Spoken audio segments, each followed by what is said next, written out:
so first called SEMJA Award, the Ron Brooks Award, of which he was once a recipient. So it was totally confusing. The Ron Brooks Award goes to Ron Brooks. But today he's going to present the Ron Brooks Award to Rusty on behalf of Hazen. So here's Ron. Thank you, Lars. Thank you, SEMJA board members and friends of SEMJA. Thank you to Hazen's family. Wow, they're here in force today. Raise your hand if you're a Hazen Schumacher family. It's an invasion. Thank you, Kerrytown Concert House, for allowing us to celebrate the Hazen Schumacher this afternoon. Lars asked me to say a few words. You've heard lots of words today, so it's hard to say in a few words. Jazz meant a lot to Hazen, and Hazen meant a lot to jazz. Hazen was my friend. Hazen had lots of friends, as witnessed by the outpouring of well-wishers and those people who couldn't make it here today. As a founder of SEMJA, I asked Hazen to be part of the SEMJA board because I know he'd be critical in helping us create, reach, and develop our missions and our goals. And he did. Hazen was passionately devoted to the history of jazz.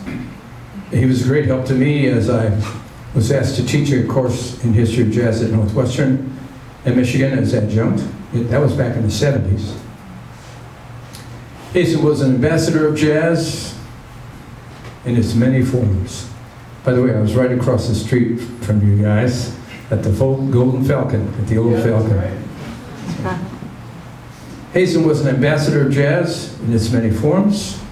As a matter of fact, he did a video of me with the Bob James Trio back in the 60s. Wow. Hazen was a great communicator. Hazen had the gift of gab. It made me think about the Desert Island Discs. Remember the Desert Island Discs? Oh yeah. It was good. He was an articulate spokesperson for the music form we all love. Hazen was respected and respectful. He was a problem solver, as we witnessed many times. He kept us on track. Hazen had a great sense of humor, which is why, given the aforementioned, we recognize his contributions. Many, many, many contributions. And he will be missed. His legacy will live on. He reminded me that jazz was an American art form that's uniquely American, and he reminded me to be proud of that. He reminded me of the old quote that nothing worthwhile comes easy. He worked hard, and so did the rest of us. He helped SEMJA through some very difficult times for which we are eternally grateful.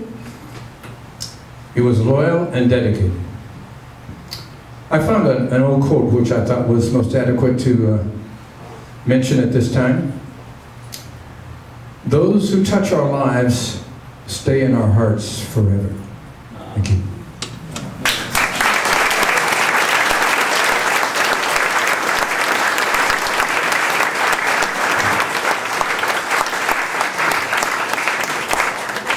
Okay, so we have the Ron Brooks Award, and I'll ask Rusty to come to the stage and receive it on behalf of her deceased husband.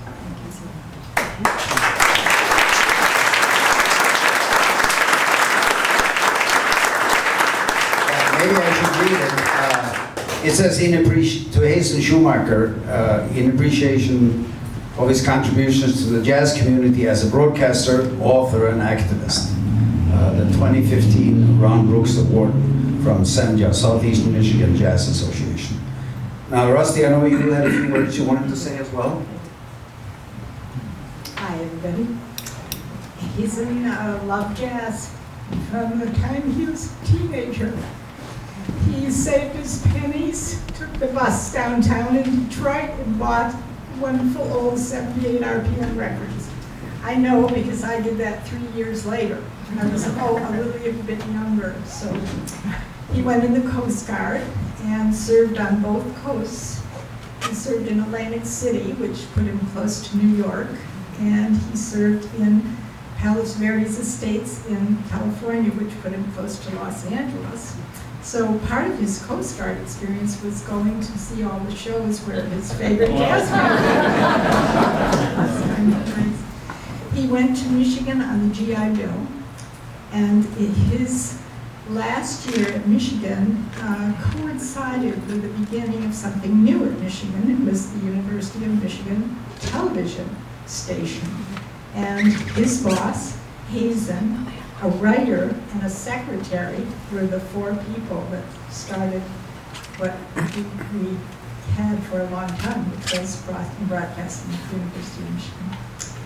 I made myself a little nervous.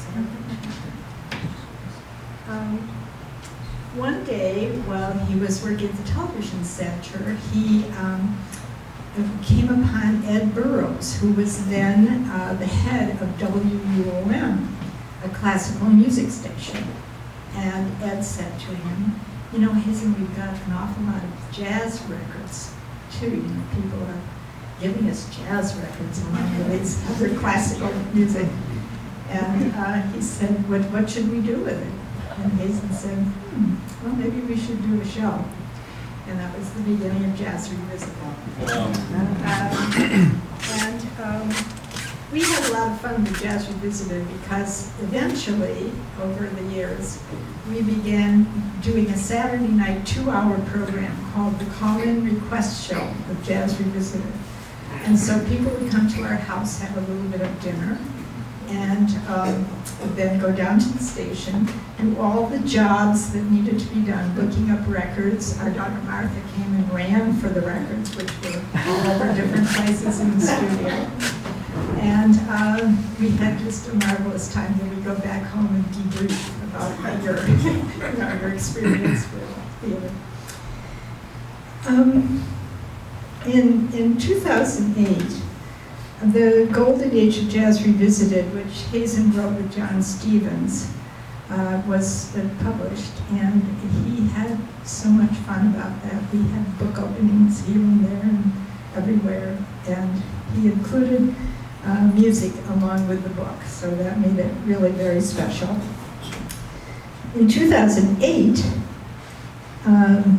no, it's later than that. At age 82, Bill and Joni and Bobby White took Hazen to the Metropolitan Museum of Art, where they presented their CD called Someone Talked About World War II.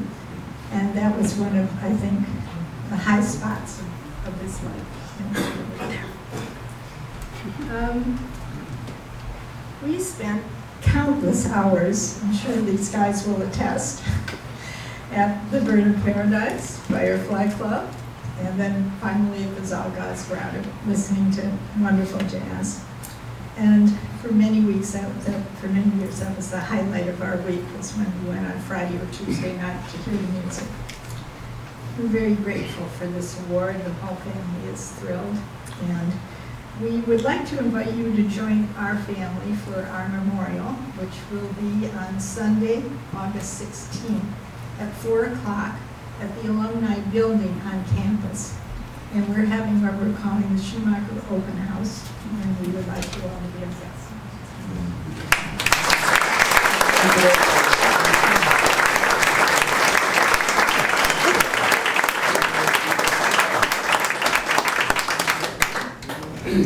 Well, thank you very much, Rusty, for those wonderful words. But what better way to conclude this celebration of the life of Hazen Schumacher than with more music? So, Paul Klinger. Okay.